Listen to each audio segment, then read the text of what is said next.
আসসালামু আলাইকুম প্রিয় দর্শক। অন্য মঞ্চের আলাপ চাইতায় আপনাদের সকলকে আমন্ত্রণ জানাচ্ছি। এই সরকারের সময় একটা আজব চরিত্র, আজব ক্যারেক্টার সামনে আসছে। আপনারা সবাই ভেঙে ভেঙে ভেঙে ভেঙে দেখেছেন। আমার যে কয়েকটা মনে আছে একটু আপনাদেরকে ধরিয়ে দিই। ধরেন প্রথম দিক থেকেই এই সরকারের উপদেষ্টারা ফেসবুক পোস্টে খালি ডিলিট মারে।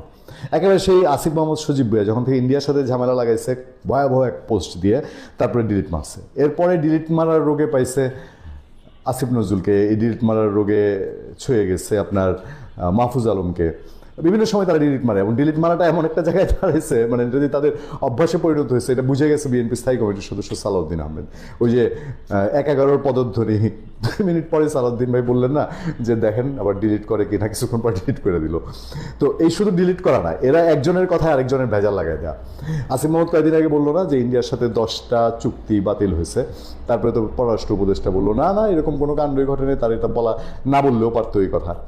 এরপরে আসিফ মাহমুদরা সমস্যারে কোরাস করে উঠলো, উপদেষ্টারা এক্সিট খুঁজতেছে, ফেসবুকে পোস্ট দিচ্ছে নাহিদ ইসলাম যে উপদেষ্টারা এক্সিটের ধান্দায় আছে। নাহিদ ইসলাম পোস্ট দেওয়া মানে এটার সাথে লতায় পাতায় এই আসিফ মাহমুদ, মাহফুজ আলম, সাজ্জিদ, হাসনাত এরা জড়িত, এটা তো বুঝতে বাকি থাকে না। তো এরপরে আবার কোরাস করে উঠলো একসাথে আপনার স্বরাষ্ট্র উপদেষ্টা, আইন উপদেষ্টা, পরিবেশ উপদেষ্টা, ধর্ম উপদেষ্টা, বাণিজ্য উপদেষ্টা বললো না না না আমাদের জ্ঞাতি গোষ্ঠী 14 গোষ্ঠী এই দেশে, আমরা কোনো এক্সিট চাই না। মানে একটার পর একটা কাণ্ড কারখানা। আবার দেখেন ওই যে তাদের আইন শৃঙ্খলার টোটাল বাহিনী স্ট্যান্ড বাই রেখা সিরাজগঞ্জে নুরাল পাগলার মরদেহ ইতিহাসে ন্যাক্কারজনকভাবে কলঙ্কিতভাবে কবর থেকে তুইলা পুড়ায় দিল। তারপরে তারা বিবৃতি দেয় তাদের একটা স্টাইল, বিবৃতি দিয়ে বলে এগুলো ঠিক না। সারা বছর জোড়া বলছে যে মব কোনো টলারেট করবে না, মব সহ্য করা হবে না। আবার ফুস করে তাদের প্রেস সচিব প্রেস ক্লাবে গিয়ে ইনায়া বিনায়া বলে এটা তো আমাদের হচ্ছে একটা প্রেশার গ্রুপ, এটা প্রেশার দিচ্ছে, এটাকে ওভাবে দেখলে হবে না। মব চলেই যাচ্ছে। মবের ক্যারেক্টার চেঞ্জ হয়। এখন দেখবেন যে তাওহিদি জনতার নামে মব হয়, হ্যাঁ, মাজার ভাঙে, এটা হবে সেটা, এটা থামানোর এটা তাদের মনের মধ্যেই নাই, ভেতরেই কালা। তারপরে নুরুল হক নূর গেছে জাতীয় পার্টির অফিস ভাঙতে, সরকারেরই পুলিশ, সরকারেরই আইন শৃঙ্খলা বাহিনী এটারে বাধা দিছে, নুরুল হক নূরের বিরুদ্ধে ব্যবস্থা নিছে। সরকার কয় এটার নিন্দা জানে, আসিফ নজরুল কয় এটার নিন্দা জানে, এটা ঠিক হয়নি। মানে সরকারের ভিতর থেকে সরকারের বেড়া ছাড়া একটা অবস্থা এবং সমন্বয়হীনতা যে কোন পর্যায়ে গেছে। এই সরকার যে একটা ত্রাহি অবস্থা, এটা যে কোনো দিক দিয়ে এই দিক দিয়ে টানলে ওই দিক দিয়ে ছিঁড়ে অবস্থা এবং দৌড়ের উপরে সময় প্রায় শেষ। এই দেশ এদের পক্ষে চালানো সম্ভব না, ইম্পসিবল। এটা পাগলেও বুঝে দেশটা চালাইতে পারে নাই, দেশটারে একেবারে রসাতলের চেয়ে রসাতলে দিয়ে তারপরে এখন এক্সিটের ধান্দা, নির্বাচনের নামে আরেক নাটক কলকবজা শুরু করেছে। নতুন কাহিনী আবার যেটা সামনে আসছে, তাদেরই উপদেষ্টা, তারাই একসময় এই লোককে বলছে আমাদের মাস্টার মাইন্ড। এখনও তাদের মধ্যে খাতির পিতির আছে, সারাক্ষণ মিটিং হয়, দেখা হয়, কথা হয়। তাদের উপদেষ্টার বক্তব্যের বিরুদ্ধেই তারা আবার সরকারিভাবে বিবৃতি দিচ্ছে। উপদেষ্টাও সরকারের, উপদেষ্টার বক্তব্যের বিরুদ্ধে সরকার বিবৃতি দিচ্ছে। আমি জানি না, ধরেন 71 পরবর্তী বঙ্গবন্ধুর শাসনামল বা মোস্তাকের শাসনামল অথবা প্রয়াত রাষ্ট্রপতি জিয়াউর রহমানের শাসনামল, এই তিনটা আমাদের মনে নেই। আমরা তখন একেবারেই শিশু, 71 পরে আমাদের জন্ম। কিন্তু এরশাদের শাসন এবং শেখ হাসিনা খালেদা জিয়ার একাধিকবারের শাসন আমাদের মনে আছে। আমরা এরকম তেলিসমাতি গুবলেটি কারবার আমরা অতীতে দেখিনি। রিপোর্টার্স ইউনিটিতে মিড দ্য প্রেস অনুষ্ঠানে মাহফুজ আলম কি বলছিল আপনাদের তো মনে না থাকার কথা না। মাহফুজ আলমের যে বক্তব্যটা আমি একটুখানি ধরিয়ে দিলে আপনাদের একটু বুঝতে সুবিধা হবে। মাহফুজ আলমের ওই বক্তব্যের বিরুদ্ধেই এখন বলতে গেলে সরকার বিবৃতি দিচ্ছে। মানে এটা একটা গোজামিলের সীমাহীন কাণ্ড না?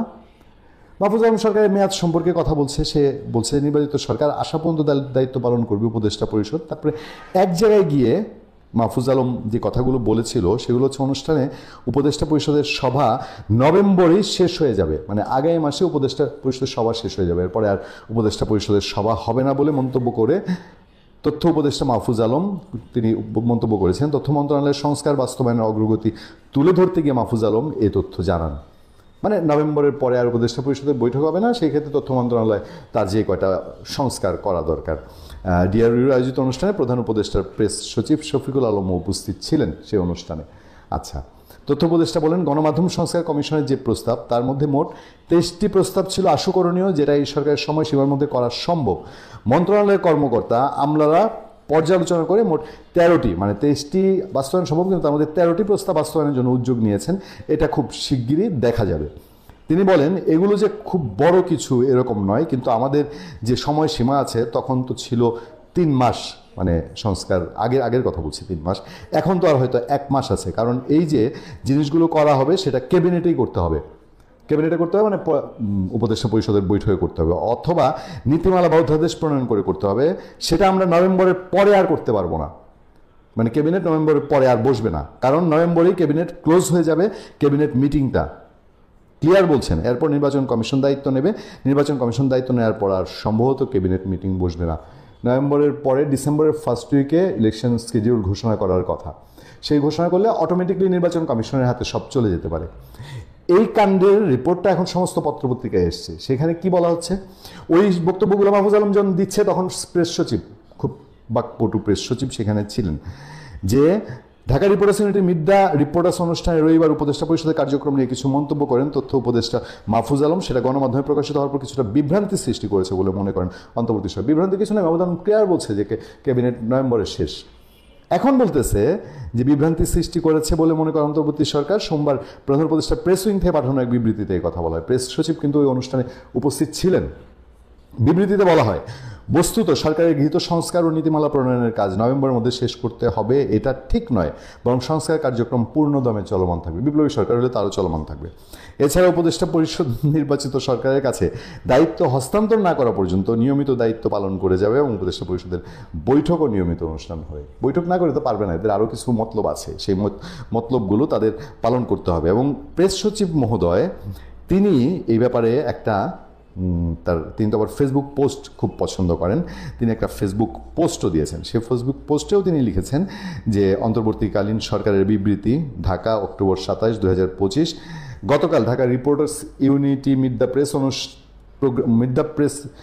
দ্য রিপোর্টার্স প্রোগ্রাম অনুষ্ঠানে দেওয়া তথ্য সম্প্রচার উপদেষ্টা জনাব মাহফুজ আলম উপদেষ্টা পরিষদের কার্যক্রম নিয়ে কিছু মন্তব্য করেছেন, যা গণমাধ্যমে প্রকাশিত হওয়ার পর কিছুটা বিভ্রান্তি সৃষ্টি হয়েছে। বস্তুত সরকার গৃহীত সংস্কার ও নীতিমালা প্রণয়নের কাজ নভেম্বরের মধ্যে শেষ করতে হবে এটা সঠিক নয়, বরং সংস্কার কার্যক্রম চলবে। এছাড়া উপদেষ্টা পরিষদের নির্বাচিত সরকারের কাছে দায়িত্ব হস্তান্তর না করা পর্যন্ত নিয়মিত বৈঠক হবে এবং কাজ চালিয়ে যাবে। নিচে দেখেন, আমি বেশি পড়বো না, 3টা কমেন্ট আছে। সরকার কিভাবে চলে তা না জানলে যা হয়, সব উপদেষ্টাকে নিয়ে গ্রুমিং করা দরকার। আর কি হবে ভাই, সারা রাত রামায়ণ পড়ে তো এখনও কয় সীতাকার বাপ, আর কি গ্রুমিং করবে? সরকারের মাঝে বিভাজন স্পষ্ট, মোহাম্মদ এরশাদ খান ওই প্রেস সচিবের পোস্টের নিচে লিখেছেন। এর আগেটা লিখছেন শেখ আবু তালেব। সাইফুল ইসলাম লিখেছেন, এইসব বাচ্চাদের উপদেষ্টা পরিষদে নেওয়া উচিত হয়নি, এদের সর্বোচ্চ যোগ্যতা কোনো ইউনিয়নের সহ সভাপতি হওয়া। দুঃখ লাগে, বলতে চাই না, মানে এই ছিল আমাদের তকদিরে এবং এগুলোই আমাদেরকে দেখতে হচ্ছে। খোদা তাআলা জানে যে শেষ তো আগামী 3 মাসে আর কি নাটক উপস্থিত আছে, কারণ এদের তো কিং কর্তব্য বিমূর, মাথা তো ঠিক নাই কোনটা রেখে কী করবে। এদিকে যাদেরকে ছাড়ছে জেল থেকে আপনার 5 আগস্টের পরে, কত রকম শৃঙ্খল লোকজনকে দেখা যায় পথে প্রান্তরে বিভিন্ন জায়গায় কত রকম কাণ্ড কারখানা করছে। তৌহিদি জনতা নামে এক গ্রুপকে ছাড়ছে, এবার ইন্ডিয়াকে নিয়ে খেলে, মিয়ানমারকে নিয়ে খেলে, পাকিস্তানকে নিয়ে খেলে। নাটক সামনে আর কি কি হবে এটা বোধহয় এক বিধাতা ছাড়া আর কেউ বলতে পারেন না। ভালো থাকবেন, সুস্থ থাকবেন। আপনার সাথে নিয়ে আতিক রহমান। বাংলাদেশে নির্বাচন কেন হবে না সামনের ফেব্রুয়ারিতে, রমজানের আগে, তার ব্যাখ্যা। এবং দ্বিতীয় পর্ব হলো এই সম্ভাবনার প্রেক্ষিতে আমেরিকার ট্রাম্প প্রশাসন ও ভারতের মোদী প্রশাসন একযোগে বাংলাদেশের ব্যাপারে কি সিদ্ধান্ত নিতে চলেছে সেই ব্যাপারটি। প্রথমে ফেব্রুয়ারিতে নির্বাচন অনুষ্ঠানের সম্ভাবনা নিয়ে কেন অন্যরকম ভাবছে শুধু ভারত বা আমেরিকা নয়, বাংলাদেশের ভিতরের ও বাইরের বিরাট সংখ্যক মানুষ, সেই আলোচনাটা করি। 2025 সালের 5 আগস্ট টেলিভিশনে জাতির উদ্দেশ্যে ভাষণে মোহাম্মদ ইউনূস স্পষ্টভাবে বলেছেন, অন্তর্বর্তী সরকারের পক্ষ থেকে আমি প্রধান নির্বাচন কমিশনারকে চিঠি লিখব ফেব্রুয়ারি 2026-এ রমজানের আগে জাতীয় নির্বাচন আয়োজন করার অনুরোধ জানিয়ে। এরপর 2025 সালের 27-28 আগস্ট নির্বাচন কমিশনের সিনিয়র সচিব আক্তার আহমেদ আনুষ্ঠানিকভাবে নির্বাচনের রোড ম্যাপ ঘোষণা করেছেন, যেখানে বলা হয়েছে নির্বাচনী তফসিল ডিসেম্বর 2025-এ ঘোষণা হবে, চূড়ান্ত ভোটার তালিকা নভেম্বর 2025-এ প্রকাশিত হবে। 24টি অগ্রাধিকার কাজের তালিকাও তিনি দিয়েছেন। নির্বাচন কমিশন, যা কিনা সাংবিধানিক প্রতিষ্ঠান, আনুষ্ঠানিকভাবে রোডম্যাপ ঘোষণা করেছে, তবু সংশয় ওঠে, কেননা এই সরকারি যেখানে অবৈধ অসাংবিধানিক, সেখানে তার প্রতিষ্ঠান কিভাবে সংবিধান সম্মত হবে? আরো কারণ আছে, যেমন ইউনূসের বিভিন্ন সময়ে তার প্রতিশ্রুতি ভঙ্গের ইতিহাস। ডিসেম্বর 2024-এ তিনি বলেছিলেন নির্বাচন হবে 2025 সালের শেষ দিকে। তারপর জুন 2025-এ এসে ঘোষণা করলেন না 2025-এর শেষ নয়, নির্বাচন হবে 2026-এর এপ্রিলে। আবার আগস্ট 2025-এ পরিবর্তন করে ফেব্রুয়ারি 2026-এ ভোটের কথা বললেন। এই যে ক্রমাগত তারিখ পরিবর্তন তার সরকারের বিশ্বাসযোগ্যতায় গুরুতর প্রশ্ন তুলেছে। দেশের রাজনৈতিক দলগুলোও বিশ্বাস করে না তার কথা। বিএনপি স্পষ্টভাবে বলেছে, জনগণ প্রশ্ন করতে শুরু করেছে এই সরকারের অধীনে নির্বাচন আদৌ হবে কিনা। বিএনপি নেতা আমির খসরু মাহমুদ চৌধুরী তিনি বলেছেন সরকার কৌশল করছে, তবে বিলম্বের এই কৌশল কাজ করবে না। এছাড়া সংস্কারের নামে ক্ষমতা আঁকড়ে রাখার একটা অভিযোগও ইউনূসের বিরুদ্ধে। বিএনপি এবং অন্যান্য দল ও তাবৎ রাজনৈতিক বিশ্লেষকদের অভিযোগ যে ইউনূস সংস্কারের নামে নির্বাচন বিলম্বিত করছেন এবং করবেন। ইউনূস নিজেই বলেছেন সংস্কার আগে, তারপর নির্বাচন, যা একটা অনির্দিষ্ট বিলম্বের কিংবা স্থগিত রাখার দরজা কিন্তু খোলা রাখে। 4 নম্বর, রাজনৈতিক বিশ্লেষকরা বলছেন যে ইউনূসের সরকার সিদ্ধান্তহীন, জনবিচ্ছিন্ন এবং ক্রমবর্ধমানভাবে জনগণের স্পন্দন শুনতে পাচ্ছে না। তার মুক্ত ও সুষ্ঠু নির্বাচনের প্রতিশ্রুতি সত্ত্বেও নাগরিকরা এখন তার সরকারকে সিদ্ধান্তহীন এবং বিচ্ছিন্ন হিসেবে দেখছে। 5, জুলাই চার্টার কেলেঙ্কারি। অক্টোবর 2025-এ ঘোষিত জুলাই চার্টার নিয়ে বা জুলাই সনদ নিয়ে গুরুতর সমালোচনা এসেছে যে এটি জাতির সম্মতি ছাড়া একটি চুক্তি, যেখানে বাংলাদেশের 60% বেশি জনগণের যারা প্রতিনিধিত্ব করে সেই আওয়ামী লীগ এবং তারা বাদ পড়েছে। এটি ইউনূসের গণতান্ত্রিক সংস্কার নিয়ে গুরুতর প্রশ্ন তুলছে। সুতরাং নির্বাচন অনুষ্ঠান নিয়ে মানুষের সংশয় ও সন্দেহ অমূলক নয়। তবে অন্য সম্ভাবনা, অর্থাৎ নির্বাচন হতেও পারে, তার একটা ক্ষীণ সম্ভাবনা একেবারে যে রাখেননি এই সরকার তা নয়। এর কারণ নির্বাচন কমিশন আনুষ্ঠানিক রোডম্যাপ দিয়েছে। তাছাড়া আন্তর্জাতিক চাপ বাড়ছে নির্বাচনের জন্য। সেনাবাহিনীর প্রধান 12 থেকে 18 মাসের মধ্যে গণতন্ত্র পুনরুদ্ধারের কথা বলেছেন। তারপর রাজনৈতিক অস্থিরতা এত বেড়েছে যে অনির্দিষ্টকাল ক্ষমতায় থাকা ইউনূসের পক্ষে অসম্ভব। সুতরাং ফেব্রুয়ারি 2026-এর নির্বাচন সম্ভাবনা আছে, কিন্তু নির্বাচনের নিশ্চয়তা নেই। ইউনূসের কথা গুরুত্ব সহকারে নেয়ার যোগ্য, কারণ তিনি প্রধান উপদেষ্টা, নোবেল জয়ী, কিন্তু তিনি আদৌ বিশ্বাসযোগ্য নন। আগামী ডিসেম্বরে যদি প্রকৃতপক্ষে নির্বাচনী তফসিল ঘোষণা হয়, তবে অন্তত বোঝা যাবে এবার সত্যিই নির্বাচন হবে কিনা। কিন্তু ডিসেম্বর অবধি বসে থাকা একটা কথা, তারপরে আরো প্রশ্ন আসে, আর প্রশ্ন আছে এই নির্বাচন নিয়ে। ধরুন নির্বাচনের ঘোষণা হলো, কিন্তু সেই নির্বাচনে গণতন্ত্র কি প্রতিষ্ঠিত হবে? স্বচ্ছ ও মুক্ত নির্বাচন কি বর্তমান পরিস্থিতিতে আদৌ হওয়া সম্ভব? আওয়ামী লীগকে নির্বাচনে অংশগ্রহণের সুযোগ দেয়া হবে? জামাত, এনসিপি, ইসলামী দলগুলি এবং স্বয়ং মোহাম্মদ ইউনূস চান না যে আওয়ামী লীগের ওপর থেকে নিষেধাজ্ঞা প্রত্যাহার হোক এবং দলটি নির্বাচনে আসুক। এই দলগুলি প্রত্যক্ষভাবে বলছে সে কথা, ইউনূসও বলছেন। আর বিএনপি একই কথা বলছে, তবে ঘুরিয়ে। এক এক সময় এক এক রকম কথা তাদের। তবু যদি আন্তর্জাতিক চাপে আওয়ামী লীগের ওপর থেকে নিষেধাজ্ঞা তুলে নেওয়া হয়, তাহলেও কি এই সরকার স্বচ্ছ ও মুক্ত নির্বাচন করবে? এর স্পষ্ট উত্তর না। লেভেল প্লেইং ফিল্ড দেয়া হবে না আওয়ামী লীগকে। এই জন্যই শেখ হাসিনা বলেছেন মোহাম্মদ ইউনূস থাকতে সুষ্ঠু ভোট হতে পারে না এবং গদি ছাড়বে না ইউনূস।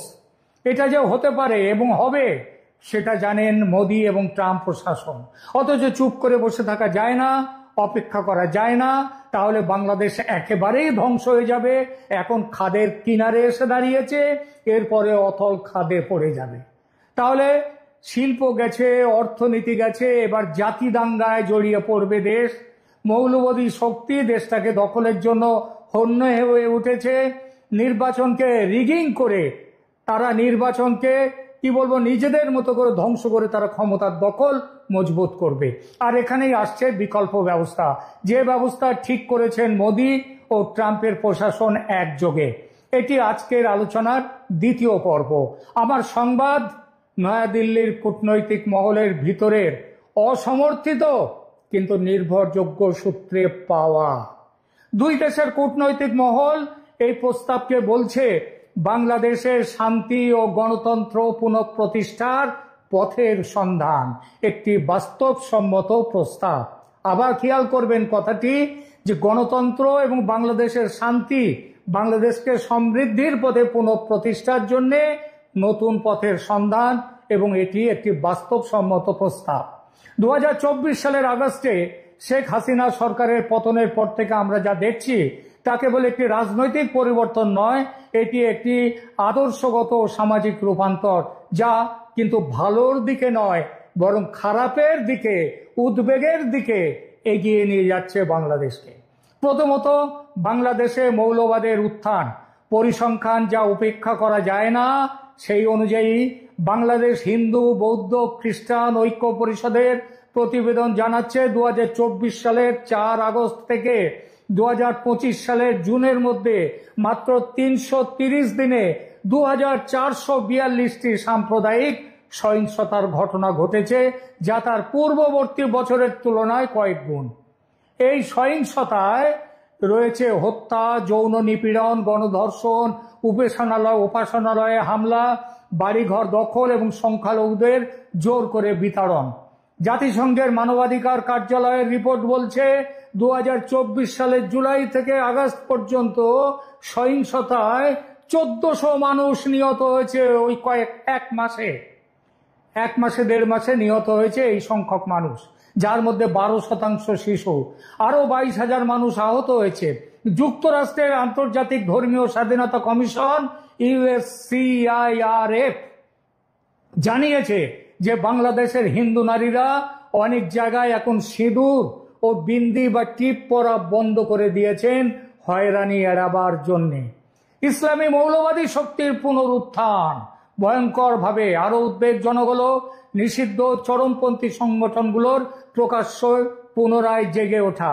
ইউনূস সরকারের অধীনে জামায়াতে ইসলামীর দলীয় নিবন্ধন পুনর্বহাল করা হয়েছে অনেক আগেই। এই সংগঠন 1971 সালে বাংলাদেশের স্বাধীনতা যুদ্ধের বিরুদ্ধে দাঁড়িয়েছিল এবং হাসিনা সরকার তাদের সন্ত্রাস বিরোধী আইনের অধীনে নিষিদ্ধ করেছিল। আর ইউনূস সরকারের আমলে এরাই হচ্ছে এই সরকারের মূল চালিকা শক্তি। এছাড়া হেফাজতে ইসলাম বাংলাদেশ একটি কট্টর মাদ্রাসা ভিত্তিক সংগঠন। এখন প্রকাশ্যে তারা দাবি করছে শরিয়া আইন এবং ব্লাসফেমির জন্য মৃত্যুদণ্ড দিতে হবে। 2025-এর মে মাসে ঢাকায় তাদের বিশাল সমাবেশ তাদের ক্রমবর্ধমান যে প্রভাব সেটা দেখিয়ে দিয়েছে। হিজবুত তাহরীর বাংলাদেশ, তারা 2009 সাল থেকে নিষিদ্ধ, এখন প্রকাশ্যে খিলাফত প্রতিষ্ঠার আহ্বান জানাচ্ছে। 2025 সালের মার্চে ঢাকায় তাদের 2000 সমর্থক নিয়ে বিশাল সমাবেশ রাষ্ট্রীয় কর্তৃত্বের প্রতি তাদের প্রকাশ্য অবজ্ঞা প্রদর্শন করেছে। এই সংগঠনের এখন আনুমানিক অন্তত 15,000 সদস্য আছে। আনসারুল্লাহ বাংলা টিম এর প্রধান জসিমউদ্দিন রহমানীকে অন্তর্বর্তী সরকার মুক্তি দিয়েছে বিচারের আগে, বিচারের বিরোধিতা করে, এবং তিনি 2025 সালে ঢাকার শাহবাগে আওয়ামী লীগ বিরোধী সমাবেশে নেতৃত্ব দিয়েছেন। লস্করে তৈবা, ISI এদের বাংলাদেশ মডিউলের প্রধান হারুন ইজহার প্রকাশ্যে এসেছেন। 2025 সালের এপ্রিলে পহেলগাঁও সন্ত্রাসী হামলার মাত্র ঘণ্টা খানেক পরে বাংলাদেশের অন্তর্বর্তী সরকারের আইন উপদেষ্টা আসিফ নজরুল ঢাকার আইন মন্ত্রণালয়ে হারুন ইজহারের সাথে দেখা করেছেন, বৈঠক করেছেন। এক কথায় বাংলাদেশ এখন মৌলবাদীদের স্বর্গরাজ্য। আমেরিকা এতদিনে বুঝেছে এই মৌলবাদী সন্ত্রাসীরা ইউনূস সরকারের বদান্যতায় দেশটাকে কোন সর্বনাশের দিকে নিয়ে যাচ্ছে। এটা হলে বাংলাদেশ থেকে যেটুকু স্বার্থ রক্ষা হচ্ছিল আমেরিকার, সেটাও আর হবে না, ধ্বংস হবে এই অঞ্চলের যে আঞ্চলিক নিরাপত্তা, সেইটা দেশটা আর এক আফগানিস্তান হয়ে যাবে। আমেরিকা এতদিন ভাবছিল নির্বাচনের মাধ্যমে সমস্যা মিটবে, এখন দেখছে নির্বাচন অনিশ্চিত, নানান টালবাহানায় নির্বাচন এড়িয়ে যেতে চাইছে সরকার। ইউনূস সরকার সংস্কারের নামে ক্ষমতা আঁকড়ে রাখছে, এই অভিযোগ বহু মানুষের, বিএনপি এবং আওয়ামী লীগ তো বলছেই অনেক আগে থেকে। অতীতে সব তত্ত্বাবধায়ক সরকার 3 মাসের মধ্যে সুষ্ঠু নির্বাচন করেছে, আর আজ 14 মাস পেরিয়ে গেছে, অথচ সরকারিভাবে এখনো নির্বাচনের দিনক্ষণ ঘোষণা হয়নি। রাজনৈতিক বিশ্লেষকরা সতর্ক করছেন যে এই বিলম্ব বাংলাদেশকে রাজনৈতিক অস্থিরতা এবং সম্ভাব্য সহিংসতার দিকে ঠেলে দিচ্ছে। বিএনপি নেতা সালাউদ্দিন আহমেদ সতর্ক করেছেন যে ফেব্রুয়ারির সময়সীমা মিস করা জাতীয় এবং আঞ্চলিক নিরাপত্তার জন্য গুরুতর পরিণতি ডেকে আনতে পারে। ভারতের উদ্বেগ নিছক কল্পনা নয়, বাস্তব হুমকি। ভারতের উত্তর পূর্বাঞ্চলের 7টি রাজ্য বাংলাদেশের সাথে দীর্ঘ সীমান্ত শেয়ার করে। বাংলাদেশে চরমপন্থী ইসলামী শক্তির উত্থান কেবল তার সংখ্যালঘুদের জন্যই নয়, পুরো অঞ্চলের জন্য, দক্ষিণ এশিয়ার জন্য একটা নিরাপত্তা হুমকি। 2025 সালের ফেব্রুয়ারিতে হোয়াইট হাউসে মোদি ট্রাম্প বৈঠকে ভারতীয় প্রধানমন্ত্রী বাংলাদেশের সাম্প্রতিক ঘটনাবলী নিয়ে তার উদ্বেগ জানিয়েছেন। ভারতের পররাষ্ট্র সচিব বলেছেন প্রধানমন্ত্রী তার মতামত এবং প্রকৃতপক্ষে বাংলাদেশের সাম্প্রতিক উন্নয়ন সম্পর্কে তার উদ্বেগের কথা রাষ্ট্রপতি ট্রাম্পের সাথে শেয়ার করেছেন। জেনেভা ইউএন মানবাধিকার কাউন্সিলে বাংলাদেশের রাজনৈতিক কর্মী ব্যারিস্টার নিঝুম মজুমদার সতর্ক করেছেন বাংলাদেশে যা ঘটছে তা ভারতের বিরুদ্ধে একটি প্রক্সি যুদ্ধ। টার্গেট হলো ভারত এবং যুদ্ধক্ষেত্র হলো বাংলাদেশ। আমরা এটা মানি যে শেখ হাসিনা সরকার নিখুঁত ছিল না, তার শাসন আমলে গণতান্ত্রিক স্থানের সংকোচন হয়েছে, বিরোধী দলের ওপর দমন পীড়ন হয়েছে এবং 2014, 18, 2024 সালের নির্বাচনে অনিয়ম যে হয়নি, অনিয়মের অভিযোগ যে বাস্তব, সেটাও দেখা গেছে। 2024 সালে জুলাই আগস্টে ছাত্র বিক্ষোভে নিরাপত্তা বাহিনী প্রথমে কঠোর দমন পীড়ন যেটা করেছে সেটাও অসত্য নয়, কিন্তু তার শাসন আমলে বাংলাদেশ যা অর্জন করেছে তাও উপেক্ষা করা যায় না। বাংলাদেশ দক্ষিণ এশিয়ার অন্যতম দ্রুততম বর্ধনশীল অর্থনীতিতে পরিণত হয়েছিল। যদিও নিখুঁত নয়, তবু তার সরকারের অধীনে মৌলবাদী শক্তিগুলো নিয়ন্ত্রণে ছিল। ধর্মীয় সংখ্যালঘুরা অনেক নিরাপত্তা পেত। ধর্মনিরপেক্ষতার একটা মোটামুটি কাঠামো কিন্তু বজায় ছিল। ভারতের সাথে সহযোগিতা অভূতপূর্ব স্তরে পৌঁছেছিল, যা দুই দেশের জন্যই উপকারী ছিল, ভারতের জন্যও ছিল এবং বাংলাদেশের জন্য বেশি বইতো কম ছিল না। আঞ্চলিক সহযোগিতার একটি পরিবেশ ছিল, বর্তমানে কিছুই নেই। আর এখানেই উঠে এসেছে ভারত আমেরিকা দুদেশের আলোচনায় একটি বাস্তবসম্মত প্রস্তাব। এখন যে পরিস্থিতি তৈরি হয়েছে তাতে বাংলাদেশকে ক্রমবর্ধমান মৌলবাদ ও সহিংসতা থেকে বাঁচাতে একটি অস্বাভাবিক এবং শক্ত পদক্ষেপের প্রয়োজন। এই প্রয়োজন মেটাবার ক্ষমতা এবং যোগ্যতা একমাত্র আছে বাংলাদেশ আওয়ামী লীগের শেখ হাসিনার নেতৃত্বে। এই প্রস্তাবে কয়েকটি পর্যায় আছে। পর্যায়ে 1, জরুরি স্থিতিশীলতা, এটা 3 থেকে 6 মাসের জন্য। এর মধ্যে শেখ হাসিনা তারা ফিরে যাবেন। শেখ হাসিনা একটি সময়ের জন্য, সীমিত সময়ের জন্য তিনি ফিরে যাবেন, নির্বাচিত প্রধানমন্ত্রী হিসেবেই যাবেন।